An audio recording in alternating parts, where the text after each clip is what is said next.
আসসালামু আলাইকুম। কোরিয়ার মনগিয়ং থেকে সবাইকে বৈকালিক শুভেচ্ছা। কোরিয়ার স্টাডি নিয়ে কথা বলার জন্য নানা সময়েই অনেকেই বলেছেন।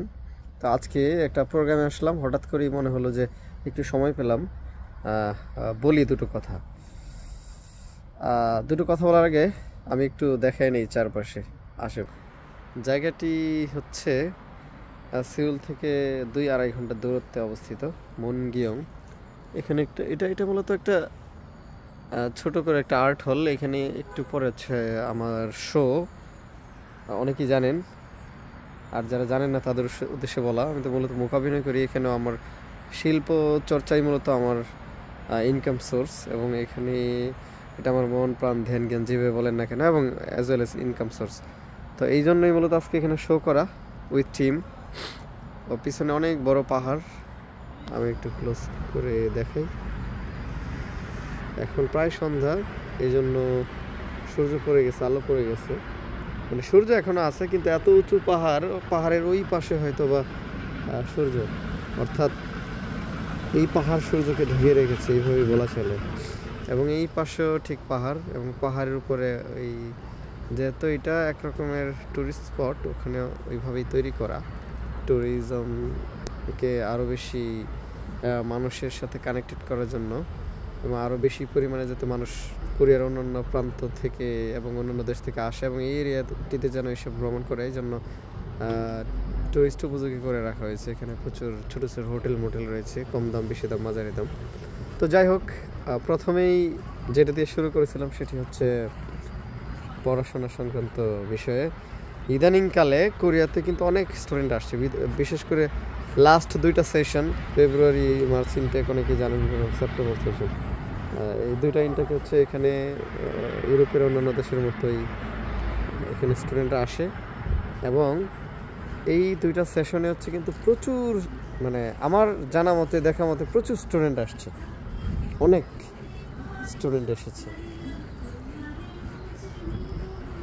এবং হচ্ছে স্টুডেন্ট আসছে বা এসেছে, আসতে পারবে সেটাই তো বড় কথা না। বড় কথা হচ্ছে আসার পরে তারা জীবন নির্বাহ করতে পারবে কিনা খুব সুন্দরভাবে, ঠিকঠাকভাবে ইনকাম করা যায় কিনা। এইটা যদি উত্তর দিতে বলা হয় তাহলে আমি বলবো হ্যাঁ সম্ভব, কিন্তু প্রচুর পরিশ্রমী মানসিকতা আপনার মধ্যে থাকতে হবে। অর্থাৎ পরিশ্রম করার জন্য নিজেকে একদম পুরা প্রস্তুত রাখতে হবে। এক কথায়, যদি পরিশ্রম করতে পারেন তাহলে সম্ভব।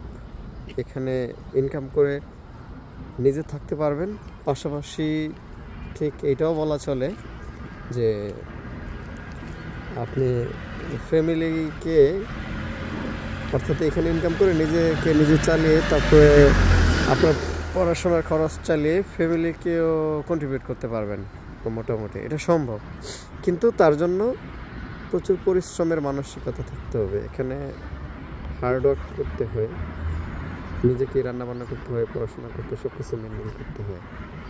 তারপরে হচ্ছে আরেকটা বিষয়, যেটা ভিসা রেশিওটা কেমন, এটা অনেকে বলে থাকেন। ভিসা রেশিওটা হচ্ছে ইদানিংকালে এখানে অনেকগুলো ইউনিভার্সিটিতে মাস্টার্স অনার্সের জন্য, ইভেন ল্যাঙ্গুয়েজ প্রোগ্রামেও ই ভিসা হয়ে থাকে। অর্থাৎ কোরিয়া থেকেই আপনাকে ভিসা কনফার্ম করা হয়। কোরিয়া থেকে ভিসা কনফার্ম কোরিয়া, অর্থাৎ ভিসা রীতিমতো বলা চলে ভিসা আসলে হয়ে যায়, দেন হচ্ছে শুধুমাত্র বাংলাদেশ থেকে আপনি এখানে আসবেন। আর আগের মতোই যেই সেকেন্ড সিস্টেম, সেটা হচ্ছে আগের মতোই এখানে হচ্ছে সেই সুযোগটিও রয়েছে যে আপনি বাংলাদেশ এম্বাসিতে জমা দেবেন, তারপর হচ্ছে ভিসা হবে। খরচ মোটামুটি, যেটা জিজ্ঞেস করে অনেকে, 5-6 লাখ 7 লাখ এই টাকার মতো মোটামুটি আসা পর্যন্ত খরচ হয়। এর আগে পিছু তো খরচ আছে, 2-3 মাস, 4 মাস, 5 মাস, অনেকে জব পায়, অনেকে পায় না। তো ওই রকম একটা প্রস্তুতি নিয়ে আসতে হয়। তবে এটা ঠিক, মানে যারা আসে, পরিশ্রমের মানসিকতা থাকে, শরীর এবং মনে বল থাকে, তারা মোটামুটি টুরিও জব পেয়ে যায়। এই হচ্ছে, নিশ্চয়ই এইটুকু বলার মধ্যে দিয়ে স্টাডি সংক্রান্ত বিষয়ে কথা বলা যে শেষ হয়ে গেছে তা না। নিশ্চয় আর অনেক কথা আছে, অনেক প্রশ্ন আছে। এই মুহূর্তে হয়তো আমারও ঠিক মনে পড়ছে না যে আমি কোন অ্যান্সারটা আসলে দিব, কোন বিষয়গুলো আপনাদের বেশিরভাগ জানতে চাওয়া থাকে। তারপরেও যতটুকু বলেছি মোটামুটি কথা তো এরকমেরই। সবাই ভালো থাকুন, সুস্থ থাকুন। আমারও ওইখানে প্রোগ্রামের, আমার যেহেতু ফেস্টিভ্যালে আসছি এবং শো, এটা এটা মূলত আমাদেরই শো আজকে। আসলে এই ফেস্টিভ্যালের পার্ট হচ্ছে এখানে, এবং এখানকার যে এই লোকালয় খুব বেশিটা বড় না, আশেপাশে কয়েকটা গ্রাম, এখানে 2-3টা গ্রাম। এই গ্রামের থেকে সম্ভবত ভুল না করে থাকলে এখানে 100টার মতো সিট আছে ভিতরে, এই যে এই ছোট অডিটোরিয়াম। তো কিছুক্ষণের মধ্যেই দর্শক চলে আসবে। আমি এখানে পারফরমেন্সের জন্য আমাদের প্রস্তুতি চলছে। সবাই ভালো থাকুন, সুস্থ থাকুন। সবাইকে বিদায়। মুনগিয়ং, সাউথ কোরিয়া থেকে। আসসালামু আলাইকুম।